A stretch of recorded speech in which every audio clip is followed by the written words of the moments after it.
Hello, my name is Austin, and this is the fourth in a series of four videos covering the backdrop I used for the uh, video I made on the Midnight's album by Taylor Swift. And this video is going to cover the album Good Kid, Mad City by Kendrick Lamar.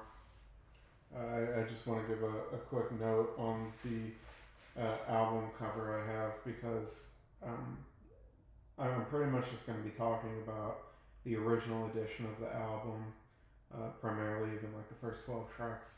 Um, but I'm still using the cover of the deluxe edition simply because, uh, right, that was just the version of the album I had saved on Spotify for almost a decade now. And so when I think of this album, that's the visual symbol I have in my head.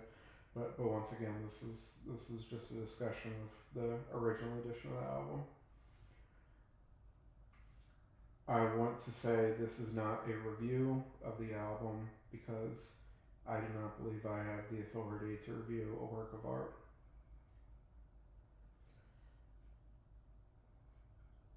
Even on the album cover,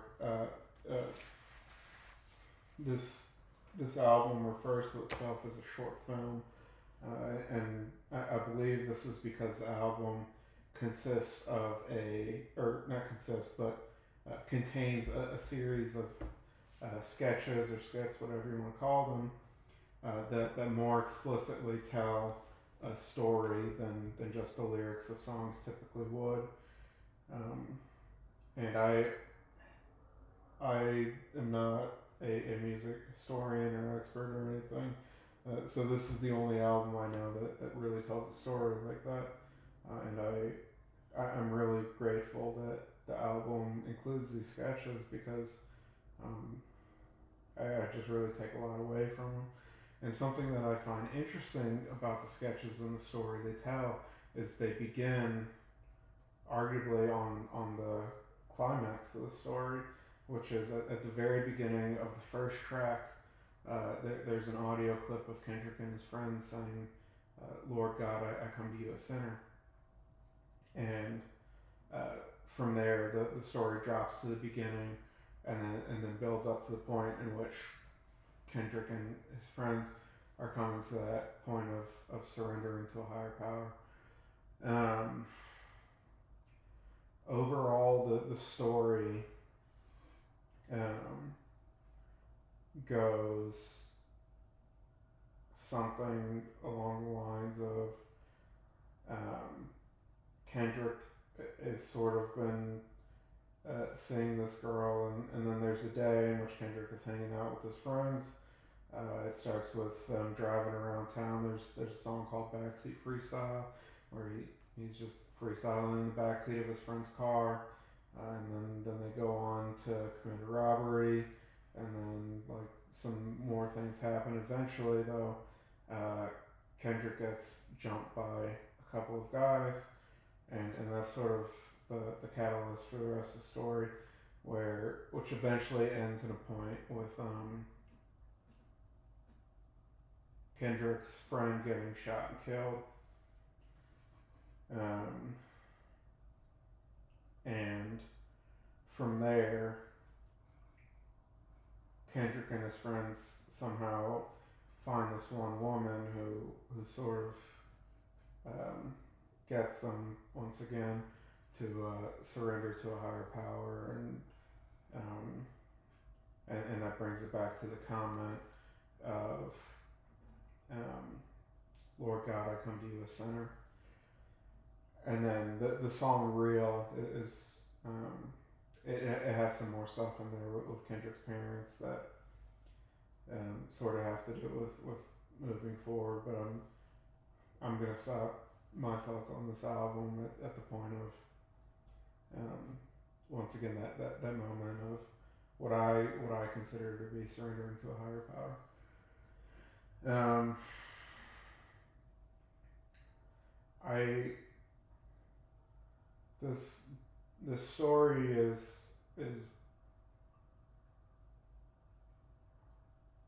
I hear a lot of myself in this story because, right, I've never been in a situation where a friend of mine has been shot and killed. Um, but I consider that to be a pretty fucked up situation, and I, in very different ways, have been in fucked up situations of my own. Right, like I said in the Midnight's video, there was a point where I intentionally um, took more of a lethal medication than prescribed with the intention of dying, and I would argue that's a fucked up situation, just of a very different variety than a friend getting murdered. Um, but the album sort of seems to me, what I hear when I listen to it is this build up of how Kendrick ended up in that situation. Um, and right, there's some acknowledgement that, right, the system that he was in was not one that sort of lends itself to success, right? And both the songs "Good Kid" and "Mad City" to me, that are back-to-back songs, sort of cover this idea, um, especially "Good Kid," of, right, the system's hard, but at the same time, while Kendrick seems to be acknowledging that he's in a rough system, he also seems to me to be discussing sort of like some of the beliefs that he had, um, that um, led to him being in that situation, right? I mean, it sort of starts to me with the song Backseat Freestyle, where it's just him being with his friends, having just like fucking around and stuff. Um, but then it continues into the song, the art of peer pressure, and right, I think there's multiple ways to take that song on, um, but I when I listen to it, I hear someone saying that like peer pressure is a real thing, and I do behave differently when I'm around my friends, but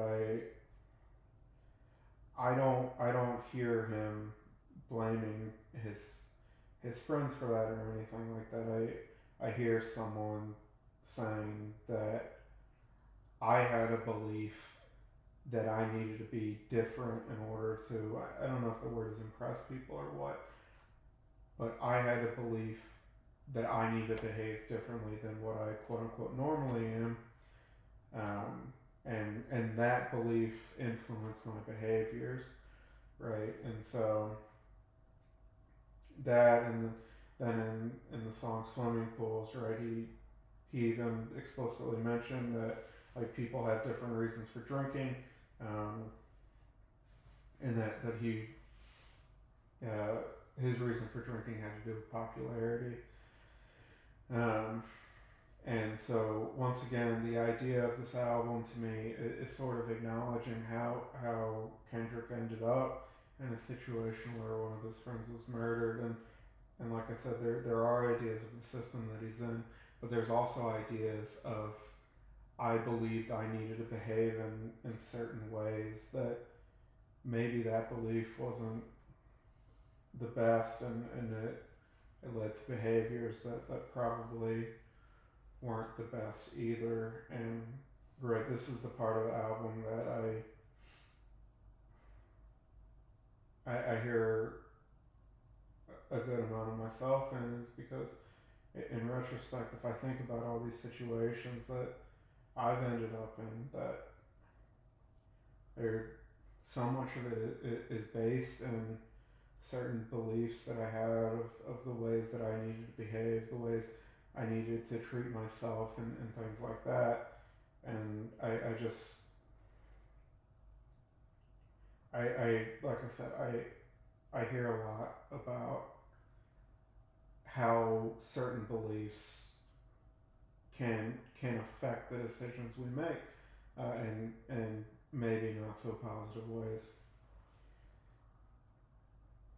The final thing I want to talk about with this album, and right, the part that I really owe a debt to um, is once again sort of that statement, Lord God, I come to you a sinner. Um, and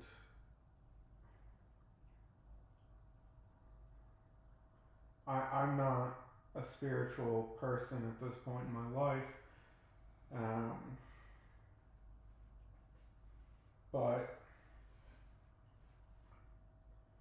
um, the word sinner there means a lot to me personally.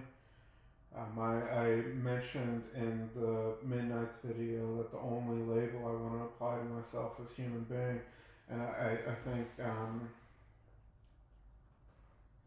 human being is a very complicated term, and Kendrick's use of the word sinner here, it sort of, the way what I hear in him saying that is I believe a lot of my intention in the phrase human being, um, because when he calls himself a sinner, I don't hear it as a bad thing.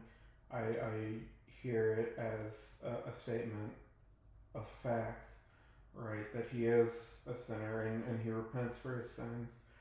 Um, and he is, I just hear someone saying, I'm flawed, and not really beating themselves up over it, because that, right, to fight the idea that I, as a human being, am not perfect is a game I'll never win. Um, and when I hear someone call themselves a sinner in a non-negative way, and it's not positive either, but it's just not negative. It's just saying I am imperfect. Um, that that to me is a really powerful statement in accepting what you are, and having an awareness of that, um, when you continue to make decisions in the future. And when I say make decisions in the future, there's a very particular lyric from this album I have in mind, which is from the song "Bitch Don't Kill My Vibe." And the lyric is the first lyric in the song. I am a sinner who's probably gonna sin again. And right, that's, while it's very important for me to accept that I'm a human being today and I was a human being in the past. Um, it's very important to me, like the second part of that sentence, who's probably going to sin again, right?